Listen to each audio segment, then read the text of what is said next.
Brent Musburger, Hall of Famer, and he's got a pregame anchor gig. Oh, he's back.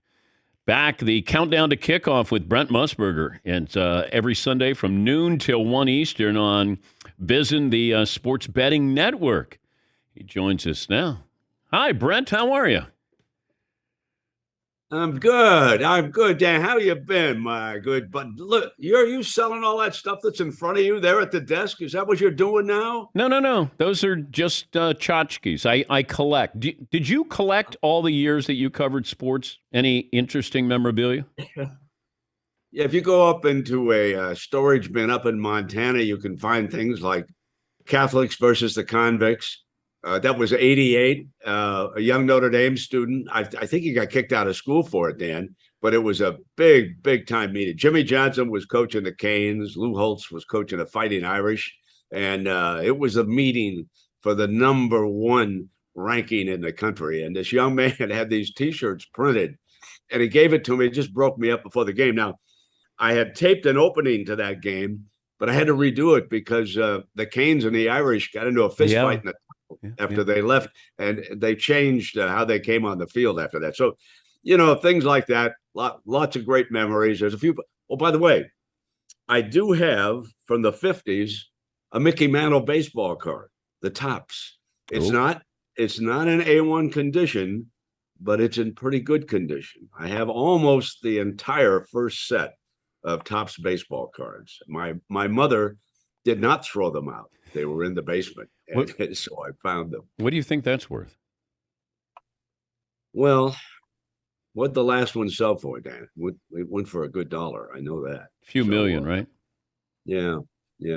Like I said, it's the ones that are ranked at 10, they're centered directly on the card. This one of Mickey is over just a little bit, so that the border is not perfect on both sides. So that would hurt the value of it a little bit, because I know what they're looking for. So it's not. I wouldn't rank it at 10. I might rank it a 7.5, something like that. Yeah. Do you still have your CBS blazer when you guys did the NFL Today? Oh yeah, I've got it somewhere, tucked away. Sure. They didn't. The logo that now that they all wear and they've worn for years. We didn't have that back in the day. Okay. I think maybe NBC might have started the Blazers first. No, probably ABC. Now that I think of it, Roone Arledge probably started the Blazers ahead of. But how much competition was there back in the day when CBS did their pregame show and NBC with Bryant Gumbel did theirs? How competitive were you two? Fierce. Really? I mean, we battled for viewers every week. Both of us very competitive, and we've been friends through the years. It certainly wasn't personal, but the big thing about the NFL today, Dan, back in that day, was the fact that the NFC East and the Chicago Bears and the then Los Angeles Rams, before they moved to St. Louis, they were all good teams. So we had the major markets. We dominated then because of the NFC. Things have flipped, obviously, and they flip depending on the quarterbacks that you have in each given conference. But the Dallas Cowboys, the New York Giants, then the Washington Redskins, George Allen was down there. I mean, great games. Dick Vermeil took over the Philadelphia Eagles and made them relevant. You had the running of the Bears in the mid-'80s with Refrigerator Perry in there, Jim McMahon, Walter Payton, and all that. So we dominated during that time. But it wasn't so much us or the pregame as it was the games we were leading into. It's kind of an interesting story at CBS. A lot of people don't realize 60 Minutes had failed midweek, and they sort of shoved it into Sunday just to have a place for it. But it was the NFL, especially the Dallas Cowboys, that turned that program around. We were under orders to get out as quickly as we could with the second game of the doubleheader. And we had a producer by the name of Chuck Milton who always did the key game. And if you go back and look at the time frames, he would always run it a little past 7 o'clock in the East. And coming up next on CBS, 60 Minutes, we dumped huge audiences into the show, and they took it from there. Mike Wallace and the gang took it from there. And so I always said the NFLs are what made 60 Minutes must-view television back in the day. And, of course, you got to remember, we only had the major networks back in the day. NPR was in. We didn't have any cable. I mean, ESPN was born while the NFL Today was up on the air, and so we had more of an exclusivity back in the day. But it was great. It was great fun. And I couldn't help but think of Pat Summerall with Angela Lansbury dying. With the show Murder, She Wrote. And the fact that he would do it and extend that pause because there's a comma, and it felt like he wanted to do that to crack up John Madden, but he would be, and coming up, Murder, She Wrote. And Madden got the biggest kick out of that when Pat would do that. Yeah, that's an interesting story, too, because we had a big production meeting. Van Gordon Sauter was in the head of CBS Sports. And there was actually a debate as to who John Madden was going to work with. Now, there is an announcer who never gets any credit, long forgotten, but Madden's first partner was Gary Bender. And Gary Bender was one of the most generous announcers of all time. NBA announcer, too. Yeah, he really taught John how to handle a booth and the monitors and everything. And then it became the debate was between Pat Summerall or Vince Scully, okay? And about half of the people in that meeting, including Van, were pushing for Scully to be Madden's partner. But what won out was the feeling, and it was accurate, that with Summerall, Madden would have more room, that Pat was more succinct, whereas Vinny, with his eloquent way, would occupy more of the broadcast time. And I think that was correct. I think it was a win-win. Summerall had been working with Tom Brookshire, and they were fun together too. Yeah. I mean, obviously Brookie was more of a character, and then John came along, and it was a perfect pairing. And Scully's last game for CBS, Dan, was with Hank Stram was the analyst, and it was Dwight Clark with the touchdown catch that beat the Cowboys in the playoffs in San Francisco. That was Scully's last football call for CBS. So he went out with a great game. We're talking to Brent Musburger. You have these characters like Dick Vitale. You wouldn't think that would be somebody who would be transcendent, that he would last for decades. Even Chris Berman, John Madden. It's how do you explain these certain characters where you wouldn't put them in and go, yeah, right out of central casting, they work. Why do they work? They're genuine. They're different. They're loud. You cannot ignore them as they go forward. What was it? The fastest 3 minutes in the NFL tonight. I was listening, and I said, "There's my buddy Chris is still grinding it away." Howard Cosell, another one of those characters. But I think that the most important thing about all of them, they're genuine. Did you know Cosell that well? Oh, I knew him. Oh, yeah. I really knew Howard. He was a character.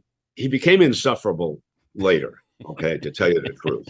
If you were on one side of the street of Manhattan and you stay on the other side of the street, okay, man. But at his peak, okay, people don't realize that he started in broadcasting. He was a Little League baseball coach, and they were just looking for somebody to do a radio show, and Howard did it. But I'll never forget Kurt Gowdy, the old cowboy. He and Howard were out drinking, and Gowdy was another good friend. He told me the story, and one thing led to another, and suddenly it was dawn in Manhattan, and Howard had to do his radio show. Come with me, cowboy. I'll show you how you do a radio show. Howard's condo complex, and up they go in the elevator. Kurt said, and there was a New York Times back in the day. They delivered newspapers. They put them right outside the door, and there was the New York Times. And Howard grabbed it, went into the condo, and there was a closet, as Kurt said, right there to the left. And he opened the door, and he rummaging through shoes and everything, and he pulled the microphone out. And there was a telephone there and a connection with the studio. This is Howard Cosell speaking of sport. He had the New York Times there. I think the NBA season was probably on, and he went through the New York Knicks and the game that night and everything. And this is Howard Cosell signing off until tomorrow. He slams it down, shows over, and he said, that cowboy, that is how you do radio. He said it broke him up forevermore. Cosell was an unbelievable talent, and he could do it right to the second, ad lib, and then end it. And he loved putting on a show. I had my wife Arlene. We were actually Roone was trying to hire me at ABC, so we went to a Monday night game down in Miami, a little Orange Bowl, and Howard came in, and he had not met Arlene, so he gets into a conversation, and he's putting me down, and he's talking to Arlene, and he's going, and the stage manager's yelling at Howard, we're on the air in 30 seconds, and so and he walks and opens up. He was a genius, and the first night, Pete Rozelle told me that at least a half dozen owners, after that opening Monday night game between the Jets and the Cleveland Browns on ABC, at least a half dozen, called the league office and demanded that Rozelle get rid of Cosell from the broadcast. Wow. And so Rozelle told me he called Roone Arledge to have a conversation with him. And he said it was Roone who convinced him under no circumstance would he change. Howard was there to stay. And Pete, your job is to tell the owners. And Pete sided with Roone in that and went back to the owners and said, we think he's going to be good for us. And the rest is history. I mean, Howard brought in record audiences. He was the first one. The halftime highlights were really relevant back in the day because you didn't see every game on a Sunday. And you were thrilled if he did your team. Oh yeah. Well, you got upset if he didn't. Yeah. People were upset with Howard if he didn't show a highlight. The countdown to kickoff with Brent Musburger. So each Sunday from noon until 1 Eastern. So what's special about this show that you're going to do? Well, what's interesting is because, Dan, and you and I have talked about the legalization of gambling across the country, and VSiN actually preceded the Supreme Court ruling, which opened it up. And now we've got upwards of 40 states where it's going to be legal. I think Ohio legalizes the first of the year, I think somebody told me. But at any rate, it's an enormous part. All you have to do is watch an NFL game now. And you see the ads from DraftKings in particular. DraftKings, of course, bought VSiN. So in effect, we work for DraftKings now, and you can see the amount of advertising they do up on the game. So, but in that last hour, in the countdown to kickoff on VSiN, the last hour before they kick it off, millions and millions of dollars change hands in the legalized betting markets. So those numbers are changing. And, we come up with relevant statistics. For example, in the first part of the season, that people like to bet over-unders. They prefer to bet the over. That's a little bit more fun. But in divisional games, the unders hit at a dramatic rate. I mean, it was make money time if you were a bettor who followed things like that. So we do that. There's also always a couple of injuries that you've got to keep an eye on. And then just like we did with the NFL today, there's weather. We had wind in a couple of places, and wind is more important than actually rain, snow, things like that, because it affects the passing game when you go into that wind. So those are the things that are relevant. And we talk to people. Michael Gahn runs a South Point. We get the updated odds down there. Derek Stevens opened up this unbelievable sports book here at Circa at the other end of town. So we talk to their people and their bookmakers and try to pass along relevant information. Now, I've said this to you many, many times. The youngsters in particular, be careful. If you think you're coming in and you're going to regularly beat these numbers, forget about it. It's not going to happen, okay? But if you want to have a little fun, you got a little extra cash to put out there on a ball game. Go ahead and go for it. But don't think that you're going to make your living betting the National Football League. I mean, these bookies, these numbers are very, very tough.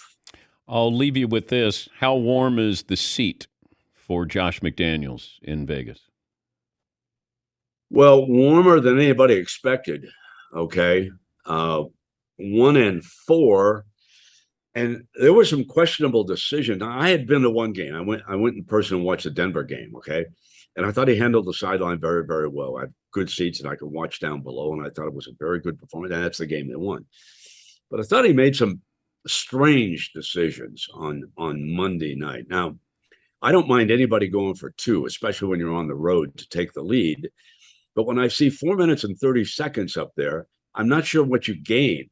Even if you're 1 point ahead, you've given arguably one of the two best quarterbacks in the league, Patrick Mahomes, an awful lot of time to get down there and score again and regain the lead. Now, if you're down to a minute 30, and you've scored that touchdown and you're on the road and you're an underdog, go for it. And then he came down the field late. He got the ball back, and it was unfortunate that Devontae Adams didn't get the second foot down.